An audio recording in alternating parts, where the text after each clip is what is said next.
Kita akan mendengarkan firman Tuhan.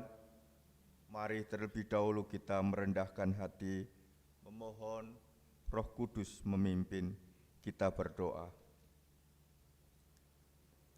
Kasih paling agung, yaitu dalam Kristus Yesus Tuhan kami, yang menjadi Tuhan dan Juru Selamat kehidupan kami, yang menjadi sumber kehidupan dan pertolongan kami.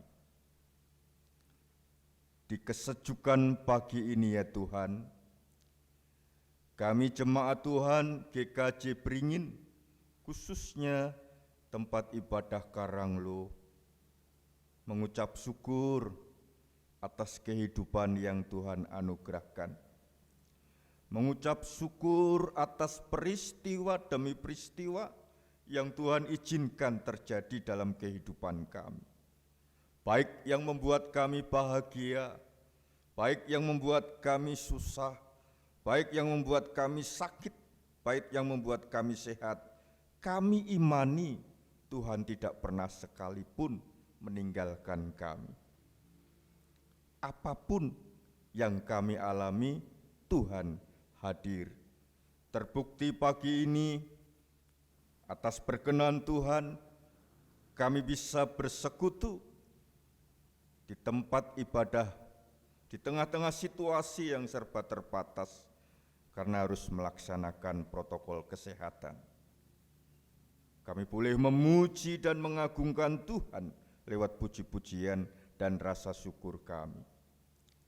Kini ya Tuhan, kami membuka hati, kami rindu Tuhan menyirami apa yang ada dalam kehidupan kami dengan kehendak Tuhan, sehingga kehidupan kami terisi bukan karena kepentingan dan kehendak kami, tetapi terisi atas petunjuk dan kehendak Tuhan yang ada dalam hidup kami. Dan itu kami dapatkan tatkala kami mendengarkan firman. Jangan biarkan kami memikirkan di luar firman yang kami dengar. Biarlah hati pikiran kami berfokus pada apa kata Tuhan untuk kami. Dan hamba-Mu yang terbatas, kiranya dimampukan berkata-kata seturut dengan apa yang menjadi kehendak Tuhan. Sehingga setiap kami yang hadir pagi ini dan siapapun yang mendengarkan pemberitaan firman pagi ini merasakan berkat dan pencerahan yang dari Tuhan. Di dalam Kristus Yesus Tuhan kami berdoa. Amin. Jemaat yang dikasihi Tuhan Yesus Kristus dan juga siapapun yang selalu melihat dan mendengarkan pemberitaan firman lewat channel YouTube GKJ Beringin. Bagaimana kabarnya? Sehat? Ya, kita harus semangat dalam arti optimis ya. Ya, meskipun tidak bisa dipungkiri hidup kita mengalami suasana yang kenormalan baru yang tidak normal ya. Keadaan yang semuanya sebetulnya tidak normal, tetapi inilah yang harus kita hadapi. Ya, kita tetap harus bersyukur. Dan pagi ini kita akan bersama-sama mendengarkan khotbah dengan tema yang sangat menarik, keberanian seorang pemimpin. Ya. Kalau kita melihat bacaan leksionari, bacaan pertama Kisah Para Rasul 4 ayat 5 sampai 12, Mazmur tanggapan Mazmur 23, bacaan kedua 1 Yohanes 3 ayat 16 sampai 24, bacaan Injil Yohanes 10 ayat 11 sampai 18, dan saya berfokus pada Yohanes 10 ayatnya 11 sampai 18. Mari bersama-sama kita perhatikan Yohanes 10 ayatnya 11 sampai 18. Demikian firman Tuhan. Akulah gembala yang baik. Gembala yang baik memberikan nyawanya bagi domba-dombanya. Sedangkan seorang upahan yang bukan gembala dan yang bukan pemilik domba-domba itu sendiri, ketika melihat serigala datang, meninggalkan domba-domba itu lalu lari. Sehingga serigala itu menerkam dan mencerai-beraikan domba-domba itu. Ia lari karena ia seorang upahan dan tidak memperhatikan domba-domba itu. Akulah gembala yang baik, dan aku mengenal domba-dombaku, dan domba-dombaku mengenal aku. Sama seperti Bapa mengenal aku, dan aku mengenal Bapa, dan aku memberikan nyawaku bagi domba-dombaku. Ada lagi padaku domba-domba lain yang bukan dari kandang ini. Domba-domba itu harus kutuntun juga, dan mereka akan mendengarkan suaraku, dan mereka akan menjadi satu kawanan dengan satu gembala. Bapa mengasihi aku oleh karena aku memberikan nyawanya untuk menerimanya kembali. Tidak seorang pun mengambilnya daripadaku, melainkan aku memberikannya menurut kehendakku sendiri. Aku berkuasa memberikannya dan berkuasa mengambilnya kembali. Inilah tugas yang kuterima dari Bapa-Ku. Demikian firman Tuhan. Yang berbahagia adalah mereka yang mendengarkan firman Tuhan dan yang memelihara dalam kehidupannya. Haleluya.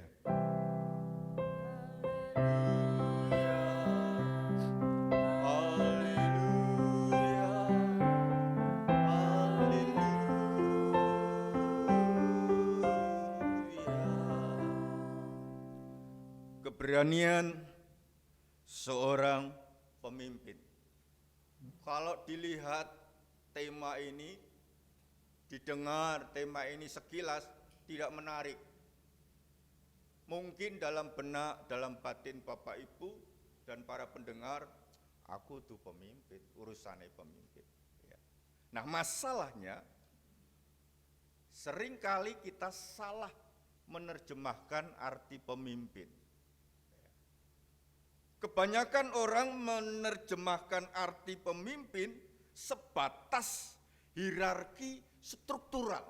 Kalau dalam perusahaan ada yang direktur, manajer, dan sebagainya. Dalam pemerintahan ada kadis, kepala dinas, kepala bidang, kasih, dan seterusnya. Sehingga pemikiran yang muncul, pemimpin itu hanya sebatas secara struktural, ada tingkatannya. Lalu apa sebenarnya pemimpin? Sehingga tema ini tidak berlalu sia-sia. Tema ini akan membekas dan merubah hidup kita. Iya, kalau saya berangkat berpijak pada yang baku dan klasik, pemimpin itu menurut Kamus Besar Bahasa Indonesia diterjemahkan sangat singkat oleh KBBI. Pemimpin itu ya orang yang memimpin. Jadi kalau Bapak Ibu membuka kamus KBBI ataupun di Google, itu artinya pemimpin ya orang yang memimpin. Nah, artinya orang yang memimpin kan tidak harus secara hierarki struktural, ya tidak harus jabatan-jabatan itu. Kemudian dalam pengertian yang lain, pemimpin adalah satu, saya menerjemahkan dari berbagai sumber, pemimpin itu ada di pundak siapa saja. Artinya atau dasar pemikiran ini saya coba dan tidak akan saya sampaikan di sini, waktunya akan habis. Tetapi kalau diringkes, dasar pemikiran kenapa pemimpin itu ada di pundak siapa saja, karena setiap orang pasti punya tanggung jawab. Seorang bapak bertanggung jawab pada istri dan anak-anaknya. Seorang ibu ya bertanggung jawab bagaimana seharusnya menjadi seorang ibu. Anak pun kalau dia nomor satu bertanggung jawab pada adik dan seterusnya. Kalau dia anak tunggal, dia akan bertanggung jawab menjaga nama baik keluarga, bukannya malah sakar PDW ya. Kemudian pemimpin adalah orang yang mengemban tugas dan tanggung jawab untuk memimpin dan mempengaruhi. Jadi kesimpulannya, setiap kita ada tanggung jawab, menuntun, mengarahkan. Itulah kenapa dikatakan setiap kita adalah pemimpin. Nah, masalahnya kalau secara dunia, secara sekuler, selain mendengar pemimpin itu hanya sebatas struktural hierarki atau hierarki struktural, yang kedua, kalau secara sekuler, secara dunia, mendengar pemimpin selalu berkaitan dengan kekuasaan. Ya. Yang namanya pemimpin itu pasti punya kuasa. Ya. Kemudian punya uang. Ya. Pemimpin kalau tidak punya uang, tidak wibawa. Ya. Pemimpin kok nggak punya uang. Kemudian pemimpin selalu dikaitkan dengan fasilitas. Kemudian dikaitkan dengan kenikmatan. Ya, Bapak Ibu yang pernah jadi pemimpin di perusahaan tahu sendiri bagaimana nikmatnya menjadi seorang pemimpin. Ya sekelas kepala bagian lah, itu aja sudah ada fasilitas-fasilitas yang menyertai, kalau rapat-rapat juga ada tambahan-tambahan dan yang lain kalau ada tugas keluar dengan penghasilan yang lebih. Nah itu kalau dunia. Nah masalahnya kita akan bergumul pemimpin dalam koridor secara Kristiani. Jadi pemimpin Kristen atau pemimpin secara Kristiani ini bertolak belakang dengan apa yang terjadi di keseharian, di realita hidup sehari-hari. Secara Kristiani pemimpin itu adalah justru melayani. Yang namanya pelayan kan biasa diseneni, ya kan? Pelayan itu siap disalah-salahke. Ya. Oh, pemimpin itu pelayan, melayani. Yang namanya pelayan, dulos kalau bahasa Yunani. Budak kalau ekstrimnya, ya siap disalah-salahkan. Asal ada logikanya, ada pertanggungjawabannya. Ya, jadi ini menarik. Tatkala kita membaca Yohanes 10, kita diperhadapkan model kepemimpinan.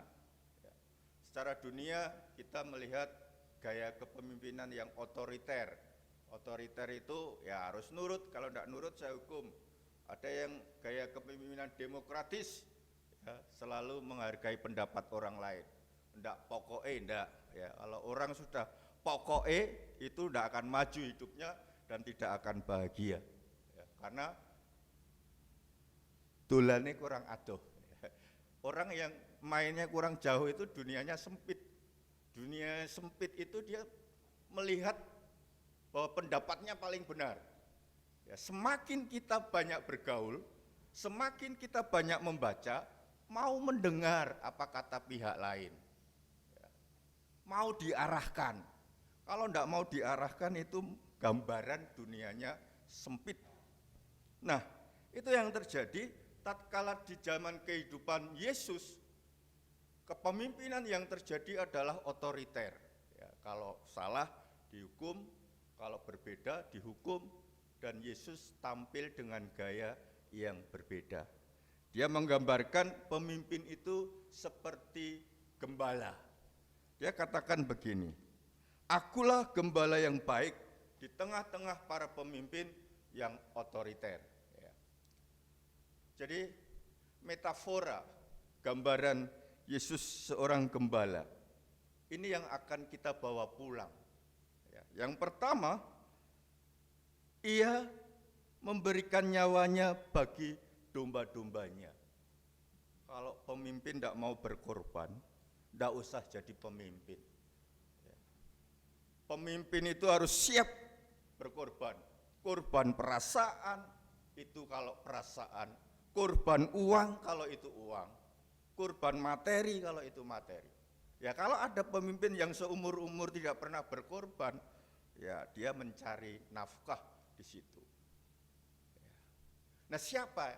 Sebetulnya kita semua juga harus siap korban kalau bertanggung jawab. Masalahnya tidak semua orang mau bertanggung jawab, sehingga tidak jadi pemimpin. Dalam keluarga, setiap pribadi itu harus bisa memimpin minimal dirinya sendiri, baru lingkup keluarga. Orang yang bertanggung jawab itu orang yang tidak sebatas menyenangkan, tetapi tatkala dia harus konfrontasi untuk meluruskan anggota keluarganya, dia harus rela berkorban. Ya mungkin dibenci, kalau saya tidak masalah dibenci, tidak pengaruh dalam hidup. Yang namanya orang itu ada yang suka, ada yang tidak suka. Nah, kebanyakan orang tidak mau dibenci, nah ini masalahnya, nggak mau jadi pemimpin, sehingga nyari aman. Ya, ada anggota keluarganya yang salah jalan, yang malah didukung. Lah cilaka.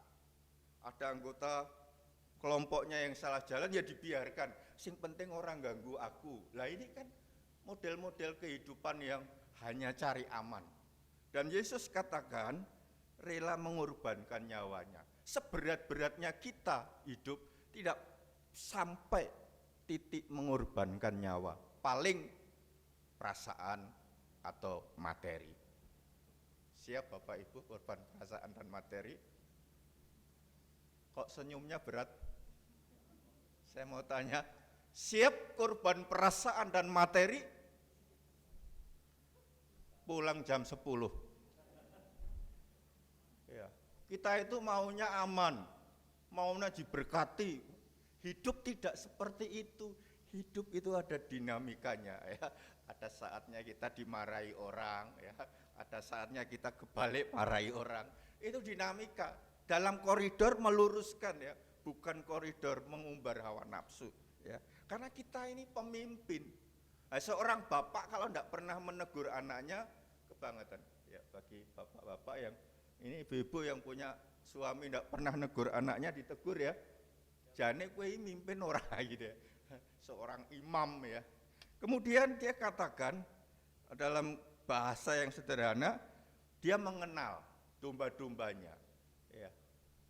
Ya kalau dia levelnya dalam keluarga, pasti paham betul karakter anaknya. Ya.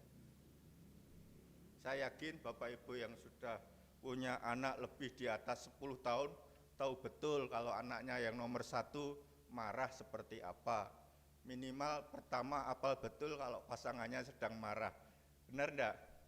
Apalagi yang sudah lansia, paham betul kalau pasangannya itu ngambek ya. Kalau pensiunannya pas itu, wajahnya mulai berubah itu, wah ini ngambek gitu. Atau mulai ada kesulitan sedikit, sudah hafal mestinya. Nah, Yesus katakan hafal domba-dombanya. Kita harus tahu betul karakter siapa yang kita pimpin. Saya sedang belajar berproses. Saya misalnya si A, saya paham ini. Orang ini model orang yang kalau ditegur harus tok melong. Ya, wes salah. Orang ini modelnya harus melipir-melipir dulu. Mau mengatakan ke utara, saya harus bilang di barat ada jalan, nanti kamu ke utara baru itu. Ada yang model gitu, muter dulu. Ya, yang paling parah enggak bisa ditegur, nah itu yang parah. Nah, harus hafal dengan yang dipimpin. Ya puji Tuhan saya mulai hafal ya, sehingga saya sekarang hati-hati ya, karena yang satu-satu itu beda-beda. Oh ini harus seperti ini, seperti ini. Nah itu pemimpin yang harus berproses.